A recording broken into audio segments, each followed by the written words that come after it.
you go crazy.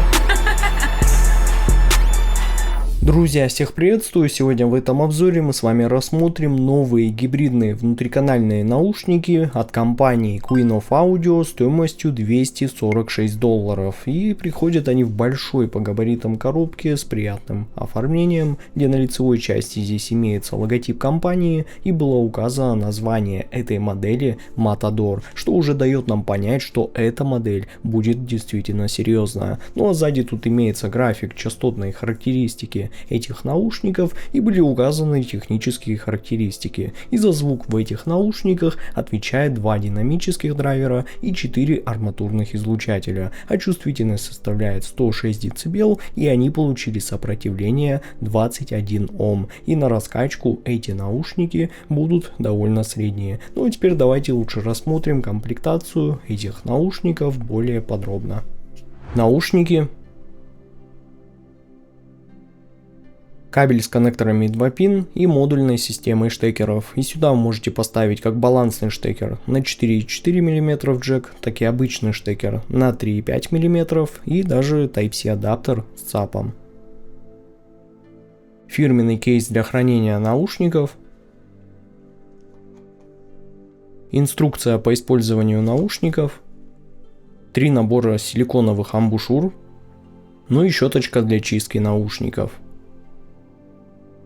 Эти наушники довольно крупные и были выполнены полностью из смолы в черной расцветке с очень приятным оформлением лицевых панелей, где еще было указано название этой модели на обоих наушниках. Но вот здесь располагается стандартный разъем 2 пин для подключения кабеля, а рядом находится целых 2 отверстия для компенсации, которые со своей функцией справляются на отлично. Но звуковод тут имеет длину 4 мм, диаметр 6 мм, а также он получил слегка выделенный бортик для уже более надежной фиксации амбушюр.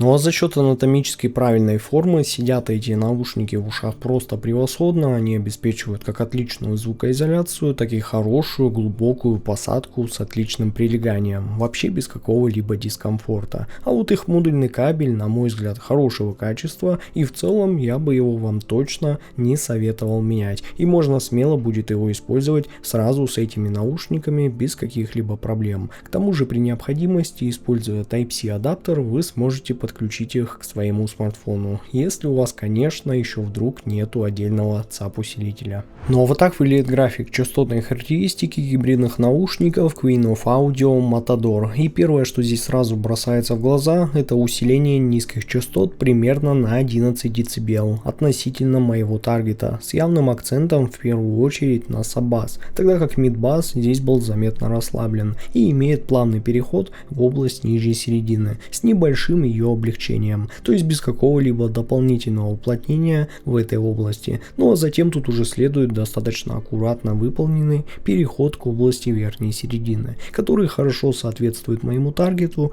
поэтому эти наушники меня в этой области не утомляют, и я могу их слушать даже на более высокой громкости длительное время без какого-либо дискомфорта. А вот высокие частоты тут имеют безусловно явный уклон в более светлую сторону, но тем не менее только взгляните, насколько они продолжительные, аж буквально до 20 тысяч кГц, что является, друзья, просто превосходным результатом. И за счет этого эти наушники звучат очень прозрачно, детально, воздушно и гипертехнично. И это именно то, что я услышал сразу. Ну а теперь давайте лучше обсудим, как все это будет ощущаться на практике. Низкие частоты в этих наушниках получились очень спокойными и точными, без попытки давить каким-то огромным количеством, но с ощущением, что здесь все находится на своих местах и ничего не было сделано случайно. И сразу чувствуется, что основной акцент здесь безусловно был смещен в саббас, который уходит глубоко, формирует плотную основу и дает приятное и уверенное давление снизу, ощущаемое даже слегка физически. Но при этом он точно не лезет вперед и не забивает остальной диапазон, поскольку он всегда звучит чисто, без гула, с нормальной разборчивостью и хорошей текстурой структурой. И самое главное, что его легко считывать уже даже в каких-то более насыщенных треках, где он не теряется и не превращается в какую-то размытую массу. А вот мидбас, безусловно, здесь подается прям заметно спокойнее и сдержаннее, поскольку его тут не усиливали ради какой-то там басхедной эффектности, и он точно не пытается добавить лишнего веса или тепла в подачу, а просто аккуратно держит ритм и поддерживает основу, за счет чего удары звучат очень четко, собрано, без лишнего какого-то затяжного хвоста и без ощущения рыхлости или перегруза. И все это вместе дает на выходе очень быстрый и контролируемый низ с точными атаками, довольно короткими затуханиями и быстрыми переходами между ударами, которые ощущаются легко и естественно. В общем, низкие частоты здесь точно не про басхедность, а про предельный и зрелый баланс, глубину, контроль и точность с явным акцентом на саббас и более расслабленным мидбасом с общей подачей, которая остается чистой, прозрачной и очень собранной даже на более высокой громкости. А вот средние частоты здесь подаются очень легко и нейтрально, но при этом не пусто и не сухо, а с хорошим насыщением и аккуратной плотностью, просто без какого-то лишнего добавленного тепла. И при прослушивании сразу ощущается явный и слегка холодный тон, который задает общее ощущение чистоты и прозрачности, из-за чего середина звучит в этих наушниках очень аккуратно и собрано, без намека на какую-то там мутность или избыточную мягкость. То есть это точно не та подача, где все стараются сделать таким прям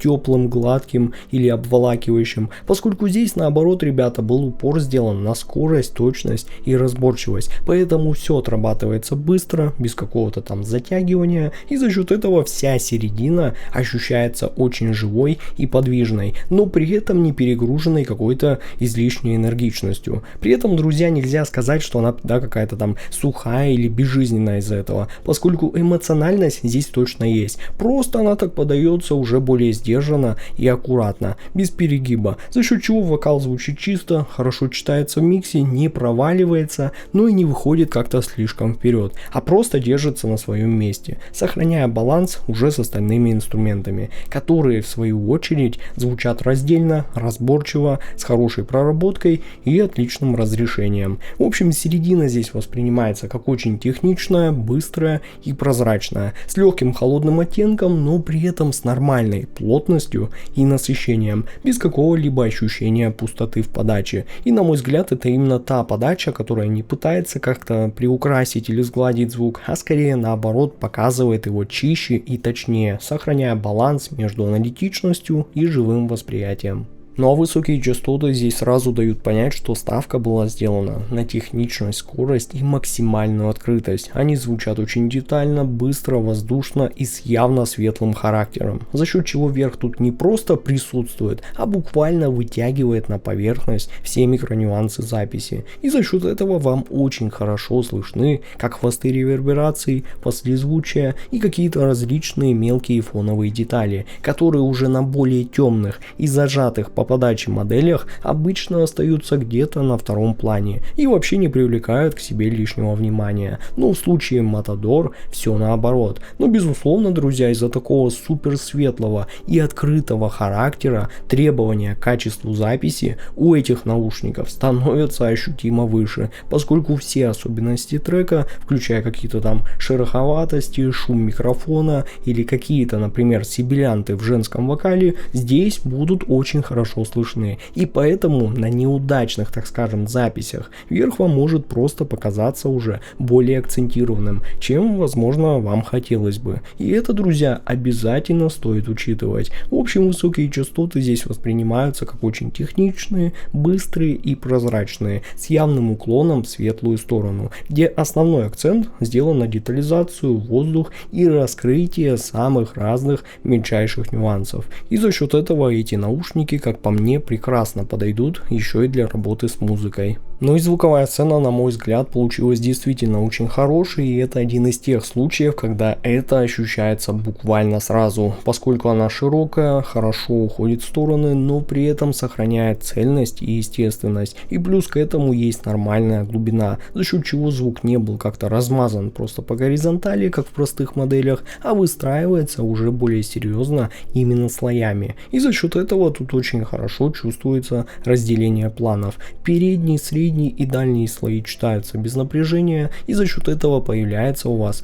то самое ощущение пространства, где каждый элемент находится на своем месте, а не просто был как-то свален в одну кучу, как уже у более простых наушников. То есть инструменты тут не налезают друг на друга, и между ними всегда есть воздух, который и дает ту самую легкость всего восприятия, когда можно просто спокойно брать, следить там за какими-то отдельными партиями. Ну и самое главное, что отдельно тут ощущается, что сцена не только была широкая, но и достаточно объемная, поскольку есть то самое чувство высоты и характерная глубина. И за счет этого формируется не какая-то там обычная плоская картинка, а более правильное собранное трехмерное пространство, в котором звук уже, так скажем, перемещается более естественно. И в целом создается ощущение, что сцена здесь раскрыта настолько, насколько это вообще возможно в этом бюджете. Она не пытается удивить вас каким-то искусственным сверхрасширением, а просто дает очень правильное, чистое и хорошо организованное пространство с отличной читаемостью и просто прекрасным позиционированием. Ну а вывод у меня получился таков. Queen of Audio Matador, на мой взгляд, это действительно отличные гибридные наушники, которые обладают не только очень приятным внешним видом и хорошей комплектацией, но и супер техничным и достаточно сбалансированным звучанием, с небольшим уклоном в светлую сторону. И я могу сказать вам точно, что за счет этого они смело могут конкурировать уже даже куда с более дорогими и популярными моделями. Поэтому от себя я смело рекомендую вам эти наушники к покупке всем любителям такой подачи. Ну а ссылка на покупку этих наушников будет в описании и в закрепленном комментарии под этим видео. С вами был, как всегда, IC Genius. Спасибо всем за просмотр и до скорых встреч в новых обзорах.